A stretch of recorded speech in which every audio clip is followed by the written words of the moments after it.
চাণক্য একজন প্রাচীন ভারতীয় অর্থনীতিবিদ, দার্শনিক ও রাজ উপদেষ্টা এবং অর্থশাস্ত্র নামক রাষ্ট্রবিজ্ঞান বিষয়ক বিখ্যাত গ্রন্থের রচয়িতা ছিলেন।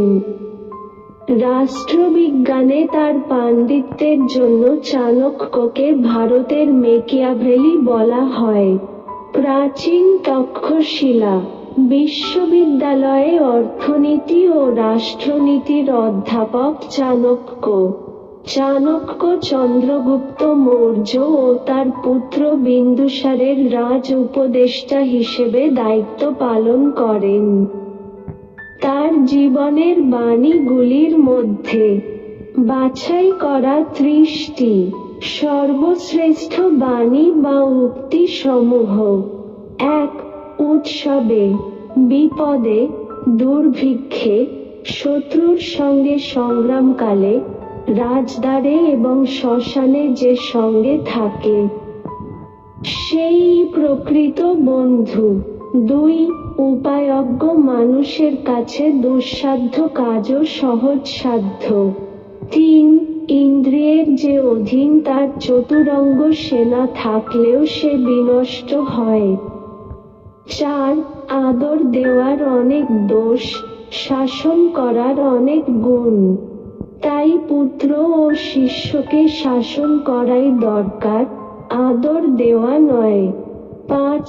আকাশে উড়ন্ত পাখির গতিও জানা যায়, কিন্তু প্রচ্ছন্ন প্রকৃতি কর্মীর গতিবিধি জানা সম্ভব নয়। 6. অভ্যাসহীন বিদ্যা, অজীর্ণে ভোজন, দরিদ্রের সভায় কালক্ষেপ এবং বৃদ্ধের তরুণী ভার্যা বিস্তুল্য। 7. অন্তঃসার শূন্যদের উপদেশ দিয়ে কিছু ফল হয় না, মলয় পর্বতের সংসর্গে বাঁশ চন্দনে পরিণত হয় না। 8. মন খাঁটি হলে পবিত্র স্থানে গমন অর্থহীন। 9. বিরাট পশুপালের মাঝেও শাবক তার মাকে খুঁজে পায়, অনুরূপ যে কাজ করে অর্থ সবসময় তাকেই অনুসরণ করে। 10. যারা পরিশ্রমী, তাদের জন্যে কোনো কিছুই জয় করা অসাধ্য কিছু নয়। শিক্ষিত কোন ব্যক্তির জন্যে কোন দেশই বিদেশ নয়, মিষ্টভাষীদের কোন শত্রু নেই। 11. যে রাজা শত্রুর গতিবিধি সম্পর্কে ধারণা করতে পারে না এবং শুধু অভিযোগ করে যে তার পিঠে ছুরিকাঘাত করা হয়েছে, তাকে সিংহাসনচ্যুত করা উচিত। 12. বালক বৃদ্ধ যুবা যেই হোক না অতিথি, গুরুজ্ঞান তারই সেবা গৃহস্থের রীতি। 13. দুর্বলের বল রাজা, শিশুর বল কান্না, মূর্খের বল নীরবতা, চোরের মিথ্যাই বল। 14. বিদ্বান সকল গুণের আধার, অজ্ঞ সকল দোষের আকর, তাই হাজার মূর্খের চেয়ে একজন বিদ্বান অনেক কাম্য। 15. নানাভাবে শিক্ষা পেলেও দুর্জন সাধু হয় না, নিম গাছ যেমন আমূল জলসিক্ত করে কিংবা দুধে ভিজিয়ে রাখলেও কখনো মধুর হয় না। 16. শাস্ত্র অনন্ত, বিদ্যাও প্রচুর, সময় অল্প অথচ বিঘ্ন অনেক, তাই যা সারভূত তারই চর্চা করা উচিত। হাঁস যেমন জল মিশ্রিত দুধ থেকে শুধু দুধটুকুই তুলে নেয়, তেমনি। 17.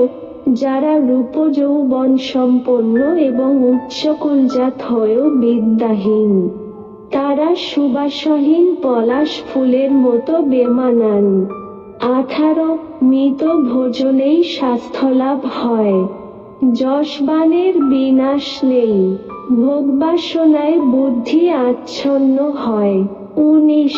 পাপীরা বিক্ষোভের ভয় করে না, ধর্মের চেয়ে ব্যবহারই বড়। 20. দারিদ্র্য, রোগ, দুঃখ, বন্ধন এবং বিপদ সব কিছুই মানুষের নিজেরই অপরাধরূপ বৃক্ষের ফল। 21 গৃহে যার মা নেই, স্ত্রী যার দুর্মুখ তার বনে যাওয়াই ভালো, কারণ তার কাছে বন আর গৃহে কোনো তফাৎ নেই।